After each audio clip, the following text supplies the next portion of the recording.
जिन्नू रब रखे ओनू कौन चखे। जब कोई मर्ज शिद्दत इख्तियार कर जाता है और डॉक्टर मायूस हो जाते हैं, तब उस मरीज के लवाहकीन से कहा जाता है कि अब दुआ की नहीं दुआ की जरूरत है। इस वक्त हमारा मुल्क भी इसी सूरत हाल से गुजर रहा है। सियासतदान तबाही और बर्बादी फैलाकर हाथ खड़े करते जा रहे हैं और इस मुल्क के असल वारिसों यानी अवाम से कहा जा रहा है कि अब इस बीमार के लिए दुआ करें। इसी तनाजुर में मंजे हुए सियासतदान असलम रईसानी का मशवरा बयान की शक्ल में सामने आ चुका है, जिसमें वो कौम को कह रहे हैं कि पाकिस्तान को शहबाज शरीफ की नहीं दरूद शरीफ की जरूरत है। यानी कौम को एक और नींद की गोली दी जा रही है कि सब बैठकर दुआ करो, हाथ में तस्बीह थाम कर शरीफों के दफा होने की दुआएं मांगो। वाकई लगता तो यही है कि अब दवा की बजाय दुआ ही की जा सकती है। मगर क्या दुआओं से मुल्क कौम की बिगड़ी किस्मत सवर जाएगी? क्या रब्बे करीम ने यह नहीं फरमा दिया कि खुदा भी उस कौम की हालत नहीं बदलता जिसको खुद अपनी हालत बदलने का ख्याल ना हो? और उठ बांध कमर क्या डरता है, फिर दे खुदा क्या करता है। ये भी तो कहा गया है। जिस तरह रजीम चेंज के जरिए रातों रात मुंतखब हुकूमत का तख्ता उल्टा गया और इससे पहले इमरान खान के दौरे हुकूमत में इन सब चोरों ने महंगाई का शोर मचाकर अपनी वतन से मोहब्बत और कौम के दर्द में तड़पने मचलने का नाटक रचा रखा था। इसके बाद तो जैसे ही इन्हें मौका मिला और कुर्सी इख्तिदारो इख्तियार के मालिक हुए, इस मुल्क से महंगाई का जिन फौरन ही भाग जाना चाहिए था। मगर हुआ इसके बरक्स। खान के खिलाफ ये तमाम अजली दुश्मन एक होकर पीडीएम का टोला बना तो बैठे, मगर इनकी तमाम कारकर्दगी सिर्फ और सिर्फ खान के दौरे हुकूमत के रोने रोने, अपने केसेस खत्म करवाने और अपने अकाउंट भरने के साथ सियासी इंतकाम तक ही महदूद रही। शोबाज जो सारी जिंदगी बड़े बहू के जूते सीधे करता रहा, आखिर जोड़ तोड़ करके वजीर आजम तो बन गया, मगर किस कीमत पर? और इस मनसब पर फाइज होने से मुल्क को, मुस्लिम लीग नून को और खुद इसकी जात को क्या हासिल हुआ? बतौर वजीर आला पंजाब भी वो एक अच्छा मुंतजिम नहीं था, लेकिन वजीर आजम के तौर पर वो गलती हाय मजामीन का एक मजमुआ साबित हुआ। इस पर ये मस्करा कहता है कि मुझे तो अभी हुकूमत में आए चंद माह हुए हैं, इतनी जल्दी मैं कैसे सब ठीक कर सकता हूँ? नहीं तो इतनी जल्दी सब बिगाड़ तो सकता है ना। और जो काम इसे आता है वो इसने बड़ी फुर्ती से अंजाम दे लिया है। अभी सकल के पैदल को कौन समझाए कि जब वजारत उज़्मा की कुल मुद्दत ही चंद माह हो तो इसको परखने के पैमाने बदल जाते हैं। ऐसे में कारकर्दगी तो दूर की बात है, बॉडी लैंग्वेज ही सारी कहानी बता देती है। पिछले पूरे 4 साल ये उदम मचाते रहे, आंसू बहाते रहे कि इमरान खान की पॉलिसियां गलत थी और वो IMF से तबाहकुन मुआहदे कर चुके थे, तो इसके नताइज इन्हीं को भुगतने दिए जाते। फिर इमरान जानते या इनके मदा, ये बेचारा शुबाज क्यों इमरान खान की गलत पॉलिसियों का बोझ उठाने आ गया? समझ से बाहर है कि इस माल बटदार सियासत के पीछे कौन सी मंतक थी? क्या इमरान खान के फैज याब होने के खौफ ने ये फैसला करवाया? उसूली सियासत जिस बयानिए को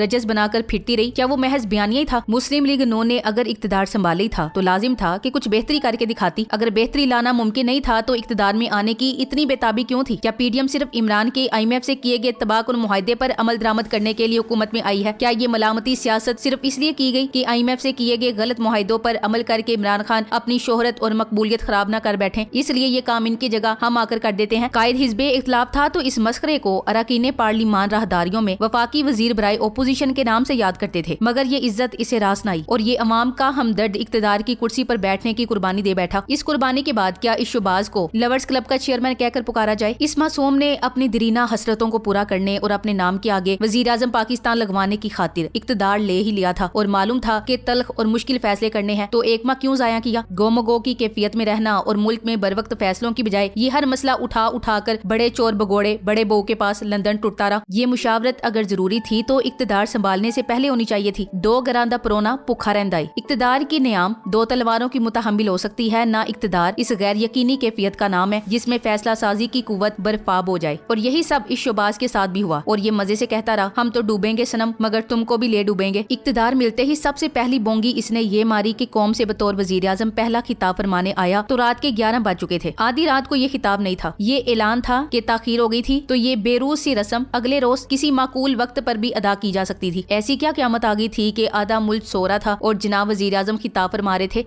शबखुन मार कर इस्टेब्लिशमेंट ने इम्पोर्टेड हुकूमत तो अवाम पर मुसल्लत कर दी, मगर खान ने हिम्मत नहीं हारी और अपनी हिकमत अमली से अमलन पीडीएम की हुकूमत को नाकुट कर दिया। मोतबर जराए रिवायत करते हैं कि इक्तदार से अलग होने पर मुशावरत शुरू हो गई थी और एक मरहले पर तय हो गया था कि मई के आखिर तक हुकूमत छोड़ दी जाए, क्योंकि नूली की क्यादत का ख्याल था कि मुश्किल फैसले और महंगाई करके हम अवाम को मुंह दिखाने के काबिल नहीं रहेंगे। और ये भी मालूम नहीं कि इसके बाद चंद माह का ये इक्तदार भी रहे या ना रहे। इन्हीं दिनों इमरान खान ने लॉन्ग मार्च का ऐलान कर दिया। इस्लामाबाद पहुंचे और लॉन्ग मार्च खत्म भी कर दिया। लोग कप्तान का मजाक उड़ाते रहे, लेकिन जानने वाले जानते हैं वो कैसी गुगली खेल गए। इमरान तो जा चुके थे, लेकिन हुकूमत फंस गई। लॉन्ग मार्च के नतीजे में हुकूमत मुस्ताफी होती तो ये इमरान की जीत होती। इन्होंने मुस्ताफी होने का फैसला बदल लिया। कप्तान ने 6 दिन का अल्टीमेटम दिया और वापस चले गए। अब भी ये मुस्ताफी होती तो कहा जाता इमरान के अल्टीमेटम के आगे ढेर हो गई। शहबाज के लिए अब इसके सिवा कोई रास्ता बाकी नहीं था कि अब वो हुकूमत ही करता। चुनाचा मुश्किल फैसले लेने शुरू कर दिए गए। लो भाई मस्करे शहबाज और पीडीएम कर लो अपना हुकूमत करने का शौक पूरा। लोगों को जवाब अब खान ने नहीं नून लीग ने देना है। उस वक्त भी अगर ये कुछ अकल से काम लेते जो पटवारियों के पास सिर्फ अपना पेट भरने को ही मौजूद है तो सूरत हाल इस हद तक खराब ना होती। मगर ना जी, हलवाई की दुकान पर दादाजी की फातिया और अपनों को बंदर बांट भी तो जरूरी थी। मुल्क जाए भाड़ में, पहले शरीकों को तो राजी कर लें। जबकि सियासी बसीरत इस बात का तकाजा करती थी कि वजारत उज़्मा नून लीग के पास थी तो वजारत खजाना पीपल्स पार्टी को दी जाती ताकि जिम्मेदारी का बोझ मिलकर उठाया जाता। वजारत उज़्मा भी खानदान में रखने की बजाय शाहिद खकान अब्बासी को दे दी जाती तो मुनासिब होता। लेकिन यहाँ शहबाज वजीर आजम बन गया। निके शहबाज मंचले को वजीर आला बना लिया। वजारत उज़्मा के साथ वजारत खजाना का ओहदा भी अपने हाथ में रखने के शौक ने मजीद बेड़ा गर्क कर दिया। अब हलीफ मजे में है, कटहरे में अकेली नून लीग है और इसकी बसीरत इतनी है कि कभी पूरे 2000 रुपए का रिलीफ देकर ऐलान किया जाता है कि अजीज हमवतनों, कोई पाबंदी नहीं, इस रकम को जहाँ मर्जी खर्च कर लो, यानी चाहे तो बच्चों को पढ़ा लो, चाहे स्विट्जरलैंड की सैर कर लो। और कभी आधे अखबारात इस इश्तिहार से भर दिए जाते हैं कि आलिजा तुर्की जा रहे हैं, तो कभी शहजादी आलिया चोरनी नानी के वतन वापसी पर करोड़ों खर्च करके धमाल डलवाए जा रहे हैं। इसकी कवरेज के लिए पूरा सरकारी मीडिया और लिफाफा सहाफी खरीदे जा रहे हैं। पीडीएम की गलत पॉलिसियां ही हैं जिसकी वजह से मुल्क डिफॉल्ट हो रहा है। मुल्क के मफादात को सरेआम फरोख्त करके गरीब के चिराग बुझाकर अपने महलों में रोशनी करने वालों को इनकी अपनी ही पार्टी के लोगों ने भी कई बार आईना दिखाने की कोशिश करना चाहिए, मगर ये फिरौन अपने आगे किसी को कुछ समझते नहीं है। आज मुल्क जिस ग़िज़ाई किल्लत का शिकार है और अवाम आटे प्याज जैसी बुनियादी चीजों से भी महरूम हो चुके हैं और दीगर अशिया खुर्दोनोश भी गरीब की कुव्वते फरोख से बाहर हो चुकी हैं। इसकी इब्तिदा भी इन्हीं के दौरे हुकूमत में हुई थी। शहबाज शरीफ की गलत और नाअक़बत अंदेश पॉलिसियों और पंजाब के महदूद माशी वसाइल का ऑरेंज लाइन और मेट्रो बस जैसे गैर पैदावारी और नुमाइशी मंसूबों में इस्तेमाल पंजाब की ज़राअत की तबाही का बाइस बना। महकमा ज़राअत के फंड्स का ऐसे मंसूबों में बेदरेख इस्तेमाल एक नाकाबिले माफी जुर्म है। यहाँ तक कि पंजाब हुकूमत के महकमा ज़राअत को खादमे आला के नाम एक रहम की दरखास्त भेजना पड़ी है, जिसमें गुजारिश की गई कि महकमा ज़राअत के फंड्स गैर ज़रूरी मंसूबों में सर्फ न किए जाएं, क्योंकि इसकी वजह से महकमा माली दिवालियापन का शिकार हो रहा है। कौम का कीमती सरमाया ज़राअत के फरोग और किसानों की बेहतरी में इस्तेमाल होने की बजाय ईंटों और सरियों पर उजाड़ा गया। मौजूदा हुकूमत की किसान कश पॉलिसियों की वजह से पाकिस्तान में ग़िज़ाई दरामदाद बरामदाद के मुकाबले में कहीं ज्यादा बुलंद सतह पर आ गई और हमें खाने पीने की अशिया के लिए दूसरों के आगे हाथ फैलाना पड़ रहा है। अब तो खैर हाल ही कुछ नहीं बचा। हुकूमत के पास ना तो अजनास दूसरे मुल्कों से लेने के लिए डॉलर हैं और ना ही पेट्रोल खरीदने के। इसी वजह से असलम रईसानी का पैगाम वायरल हो रहा है कि मुल्क को शहबाज शरीफ की नहीं दरूद शरीफ की जरूरत है। अब जबकि दुबई का बादशाह भी हरी झंडी दिखाकर चल दिया और दूसरे ममालिक ने भी भीख और कर्ज देने से इनकार कर दिया और शहबाज बूट पॉलिश कर करके भी डॉलर हासिल करने में कामयाब ना हो सका, तो एक बार फिर तमाम बोझ अवाम की पहले से टूटी कमर पर लादने की तैयारी है। साहब ये पाकिस्तान है जहाँ बस गरीब अवाम के लिए कानून बना हुआ है, पैसे वाले का अपना कानून है। जिस ममालिक में हुकूमत पैसे लूट रही है सरेआम, उनका तो अल्लाह हाफिज है। शहबाज ने IMF सरबराह को दरखास्त की कि पाकिस्तान डिफॉल्ट की तरफ नहीं जा रहा, आप अपनी टीम भेजें ताकि वो जायजे को मुकम्मल करके कर्ज की किस्त जारी करें, जिस पर सरबराह ने जवाब दिया कि अगले 3-4 दिनों में टीम पाकिस्तान पहुंचेगी। इसका मतलब कि अवाम मजीद पिसने के लिए, मजीद महंगाई के लिए तैयार हो जाए। अब तो लगता है दरूद शरीफ से भी इनका काम ठीक नहीं होना। आप और हम खूब जानते हैं लातों के बूत बातों से नहीं मानते, और वो भी बेशरम गलाजत की पैदावार, इम्पोर्टेड सिलेक्टेड। 2-4 गद्दारों को जब तक लटकाएंगे नहीं तब तक पाकिस्तान के हालात सही नहीं हो सकते। पाकिस्तान तरक्की नहीं कर सकता, तब तक पाकिस्तान नाजुक मोड़ से ही गुजरता रहेगा। अल्लाह हम सब का हामियो नासिर हो, आमीन। Thanks for watching. Allah Hafiz.